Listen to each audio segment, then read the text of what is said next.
Хакыйкатьтә Аллаһ кавым белән булган нәрсәне алар үзләре үзгәрткәнгә кадәр үзгәртми. Хәзерге заман кешесенең проблемнары шактый. Акча җитмәү, бәяләр арту, эшсезлек һәм тагын гаиләдә шәхсиләре. Биниһая. Аларны ничек шишәргә, ничек ахырына чыгарга? Һаман сайын зарланыпмы, гел кемнедер гаепләпме? Әллә сәбәпләрен табып, үзгәрешне кеше үзеннән башласынмы? Кыямәт көне якынлашуның сәбәпләре, аның хикмәтләре һәм Аллаһның Коръәндә әйтелгән сүзләре Галaq сүрәсендә Аузу биллаһи минәш шайтанир раҗим калла иннал инсана ла ятга аррааһу стаана ди. Юк ди Аллаһ Тәгалә әйтә. Кеше иркенлеккә чыккач барбыр, аза башлый. Күпмедер иркенлеккә чыккач кеше шикләрдән чыга башлый. Ягъни моны ничек аңларга кирәк? Ничектер үзен күрсәтү яки минлелек, менә мин кем, менә нәрсә һәм башкалар, ягъни бу кешенең, бу иманлы кешенең галәмәте түгел. Бу имансыз кешенең галәмәте килеп чыга. Шуңа күрә шул ук шәһәр җирен без мисал итеп китерәбез. Бер подъезд, ничә квартир, мәсәлән әйтик. Күрше-күршене белми, кем икәнен белми. Зур йортлар салалар, автомат капкалар куялар. Машина белән кайта, пульттан ача, кирип китә. Күрше аны күрми. Кем керә анда, кем кайта, кем яши һәм гомумән күрше-күршене белми, чөнки арада 3-5 метрлы киртәләр озын мәсәлән. Шушындый заман килә, кеше иркенлеккә чыга, бу кешелеклек сыйфаты бетүгә китерә. Авылда барбыр да ул андай ниндидер бер җылылык яши. Авыллардан да җылылык яши. Ягъни кеше барбыр авырлыкта берләшә дип әйтәбез. Авылларда кеше яхшы да яши, бердәм дә яши, Аллаһка шөкер. Туйынбаш авылының ничек яшәвен аның төзек йортларыннан гына да чамаларга мөмкин. Беренче караштан ук мондагы халыкны тырыш, хезмәтле һәм берничә буын бергә яшәүче бала чагалы дип уйларга җирлек бар. Һәм хәзерге шәһәрләшкән заманда ничек кенә гаҗәп тоелса да, бу шулай. Менә соңгы вакытта әле ярый менә Аллаһка шөкер үзара салам дигән программа безнең авылларны төзекләндерү өчен эшли башлады. Менә шу программа эшли башлаганнан бирле инде без башыннан ук бик нык катнашабыз без монда. Без бик күп үзебезнең борчыган мәсьәләләрне хәл иттек инде. Булды шундый еллар, берәр меңәр тәңкә, 1000 тәңкә акча җыеп, үзебезнең менә борчыган мәсьәләләрне хәл иттек. Без улбасы шишмәләр, улмасын юллар. Бу мөмкиндә менә Аллаһка шөкер 2 авылда да безнең хәзер 1 метрдагы юл салынмаган тыкрыклар калмады. Һәрбер тыкрыкка урамга уже юллар салып битердек. Шишмәләр төзедек. Һәйкәлләребез бар. Бездә бик күп хәзер яшәү шартларын шактыйга яхшырттык, аны әйберләр бик күп. Туган авыллары язмышын туйынбашлылар үз кулларына алган. Моңа аларны нәрсә этәргән соң? Ничек башкара алганнар?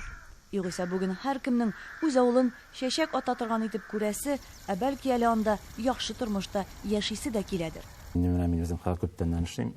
Менә элекке вакытларны чагыштырып карасак, хәзерге вакытларны чагыштырып карасак, аерма бик зур. Бүген инде менә авылыбызда, 2 авылда да безнең мәчеткә йөрүчеләр бик күп, чөнки мәдрәсәләр эшләп тора. Сабыйларны җәйге каникулларда менеп куябыз. Инде гади генә әйберләрдән уларны ничек итеп рәхмәт әйтергә, ничек итеп инде менә ашагач дуа кылып китәргә, рәхмәтләр әйтеп, менә шундый кичкенә генә әйберләрдән башлыйлар, алар бик күп керәнеп пешәләр. Авыл халкыдагы мәчет бусагасын атлап кергән кеше инде ул икенче төрле кеше инде. Минем менә җирлек башлыгы буларак үземә дәгән шушы җирлектә эшне алып барырга андый кешеләр белән күпкә җиңел. Менә хәзер мин хәтерләмим инде. Соңгы мәртәбә бер гаиләгә кирип, менә нидә разборкага барганны хәтерләмим уже. Менә бер 20 ел элек, бер 25 ел элек андый нәрсәләр булгалыйдыр. Менә шушы динебез Аллаһ китә башлагач, авыл халкы мәчетләргә йөри башлагач, бер-берсе белән талашу, ишеп тавыш чыгарулар, күршеләр белән талашу анда сукмак өчен, ни өчен андый нәрсәләр бетте бездә. Аллаһка шөкер. Тыныч эшләргә рәхәт хәзер. Аллаһу акбар. Аллаһу акбар. Татарстанның Кукмара районында урнашкан әлеге Туйынбаш авылында моннан 10 ел элек булган бар иде инде. Әле ул чагында эссе шилләдә көннең капылт уртасында мәчеткә намазга килгән төркем ирләрне күреп шаккаткан идек. Хәзрәт янәшәсендә иманга таянып, гаилә тотучы һәм хәләл хезмәт алып баручы мөселманнар җыелуын күрдек. Аларның дине дә, дөньясы да бер тигез уңышлы бара иде ул чагында. Хәзер дә шулай дәвам итә. Менә бу мәчетне салганда без хәтерлим, Biz 8-9 kişi Cuma'ya yürüye başladık. Ol kişiler ölü bittiler yine hadi başladı. Ничәнче елны булды ул хәзрәт? Ol 90 yılını oldu. 90 yılını bizden көтердік тәгін, аның başa sanıp tıradır, çok kirip de gittik meşitte. Meşit açıldı деген нәрсе bizde olmadı. Bir kişine timir koyduk, dan kışkını terezen etinden turbaşağa verdik, kışkını şu timir bile okuduk. Bu kişiler ölü bittiğinde şundan әкірін сол вағазды жила başladı енді. 10-ға толдық, 15-ға толдық.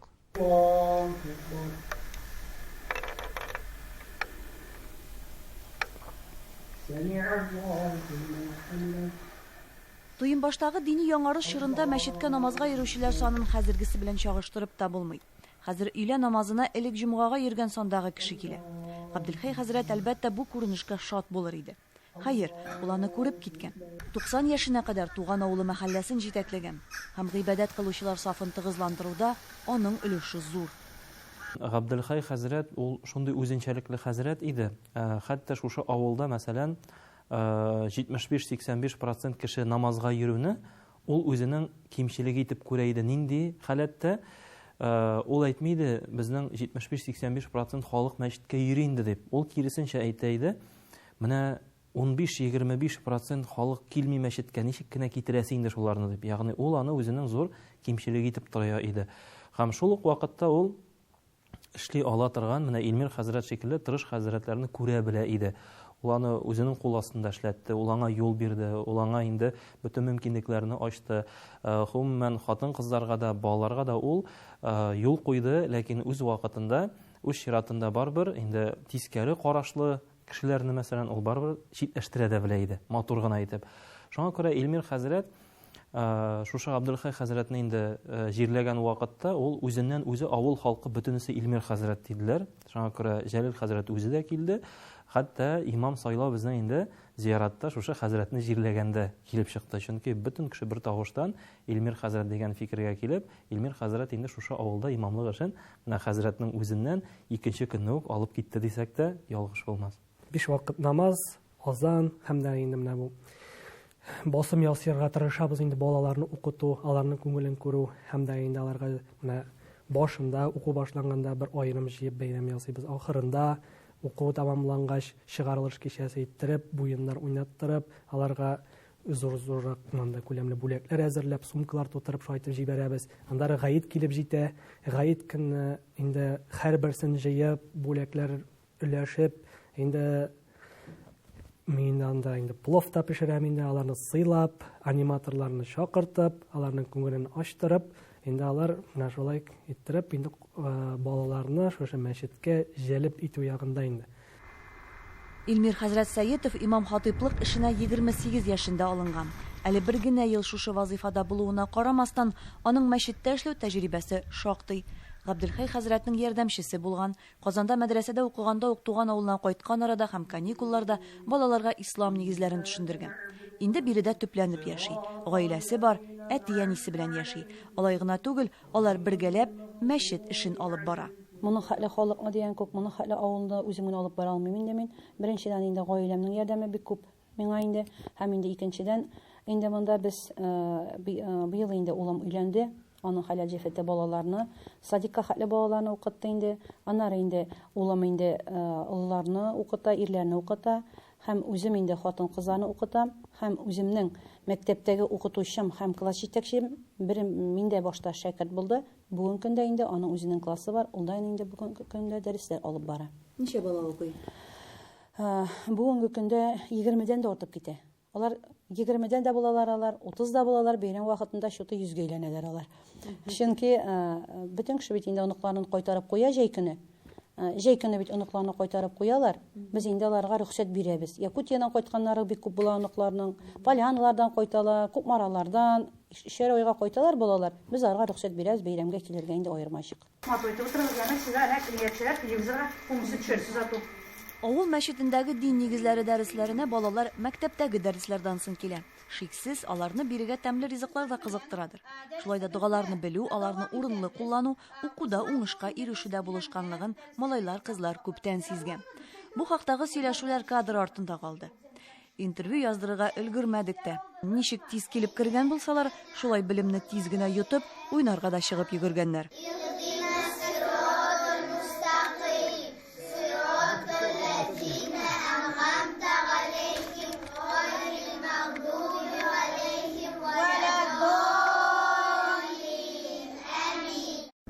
Туйынбашта хәзер яңа мәчет төзелгән. Җылы идәнле, кайнар сулы, тәһарәт алыр урыны, уку бүлмәләре бар. Һәм хәзер авыл халкы хәтта никях мәҗлесендә Аллаһ йортында уздыруны кулай күрә. Туйынбашта алай да мөмкин. Шулай итеп мәчет биредә берләштерә торган үзәккә әверелгән. Шулай да яшь имамның максаты зуррак. Аның үз авылларында Шиһабетдин Мәрҗани, Каюм Насыйри кебек татар дин галимнәрен тәрбиялисе килә. Шуның өчен дә Саитовлар дәресләр белән генә түгел, кылачлы бәйрәмнәр белән дә балаларны, аларның әти-әниләрен мәчеткә җәлеп итәргә омтыла. Ә мәчеткә үзе халык нәрсә бирә, хәзрәт? Без бит инде, әлхәмдүлилләh, алар биргәнне бирәбез. Алар садака бирә, без аларны бүләккә алмаштырып бирәбез. Менә ашлардан садакалар җыела, халык сала, менә шулардан инде килгән шушы садакалар хисабына инде без шулай оештырабыз. Димәк, мәчет кенә түгел, халык белән, халык та мәчет белән әйме? Бергә, бөтен эшләгән чиракта гына нәрсәдер үзгәреш була. Әгәр дә инде син бер үзең икән, монда әллә ни алга китеп булмый. Бердәмлек булса, киңәшләшкән эш булса, иң мөһиме киңәшләшеп эшләү. Үзеңнең башыңа нәрсә килде, нәрсә типте, алай гына эшләп булмый. Инде менә шушында җыелгач, инде менә шушындай мәсьәләләр бар, менә шушындай эшләргә ниятләгән эшем бар дип халык белән киңәшләшеп, әле алар тагы да матурак фикерләр әйтеп, инде шулай оештырып, инде эшлибез инде әлхәмдүлилләh.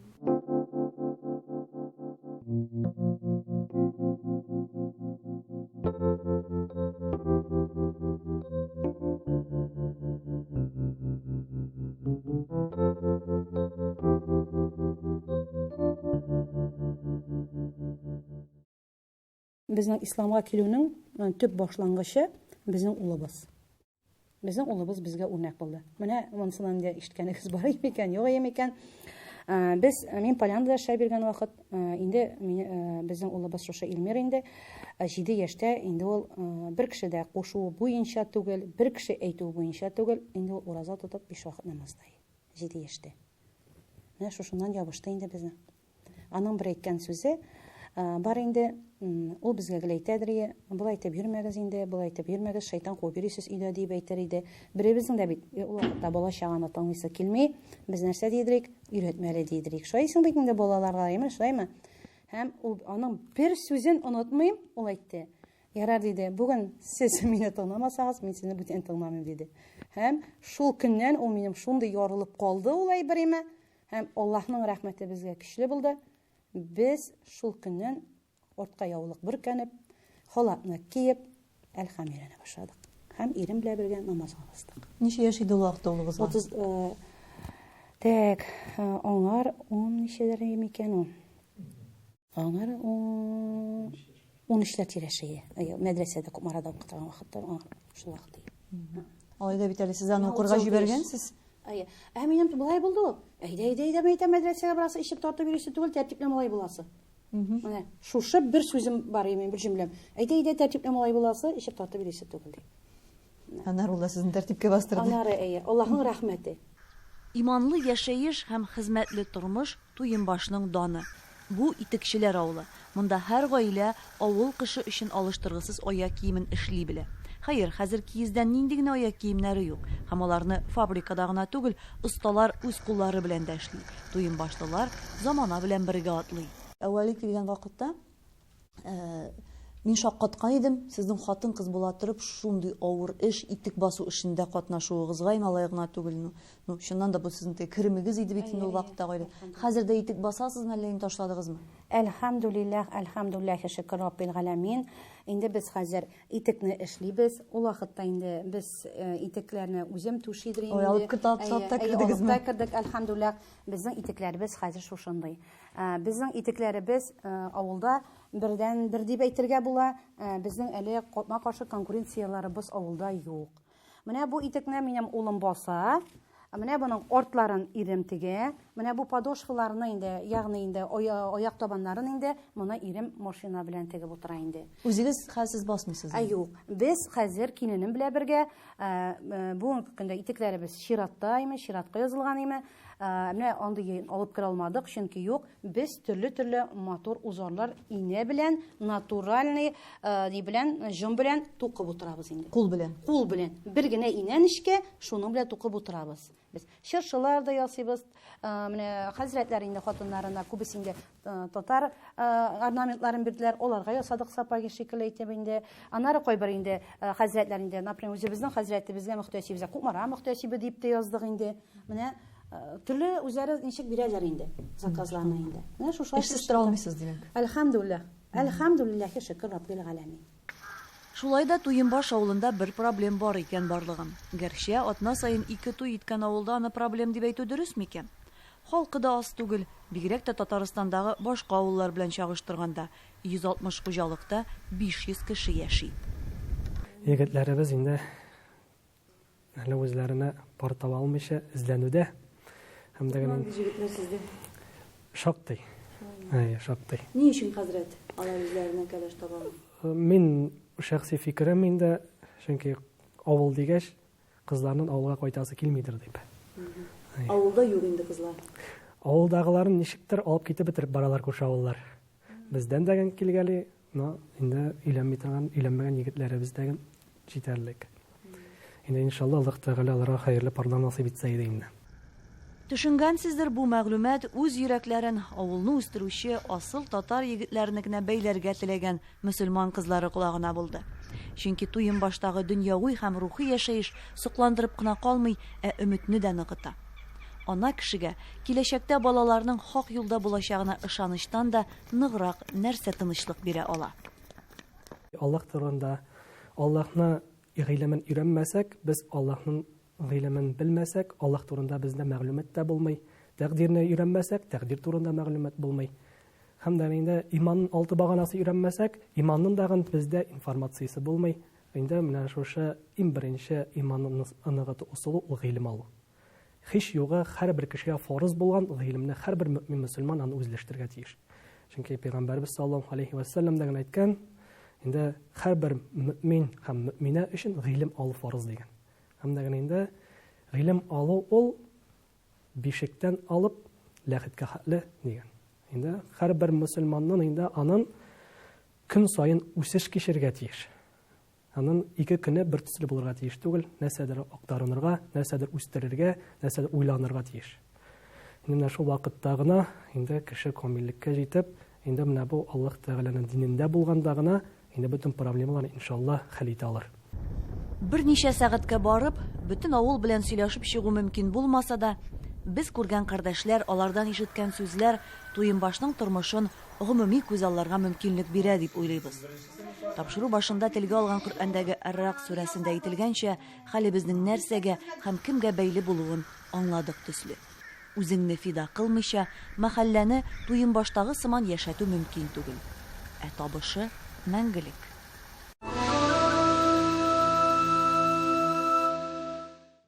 أعوذ بالله من الشيطان الرجيم بسم الله الرحمن الرحيم عما يتساءلون عن النبأ العظيم الذي هم فيه مختلفون كلا سيعلمون ثم كلا سيعلمون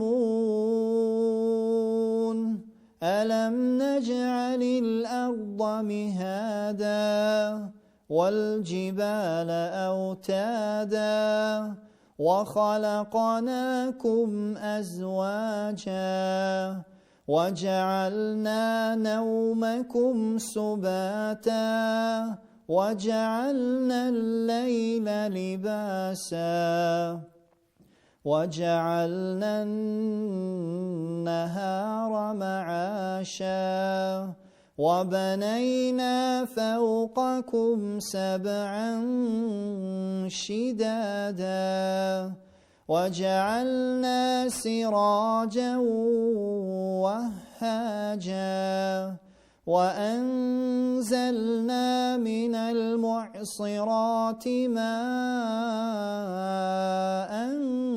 ثجاجا لنخرج به حبا ونباتا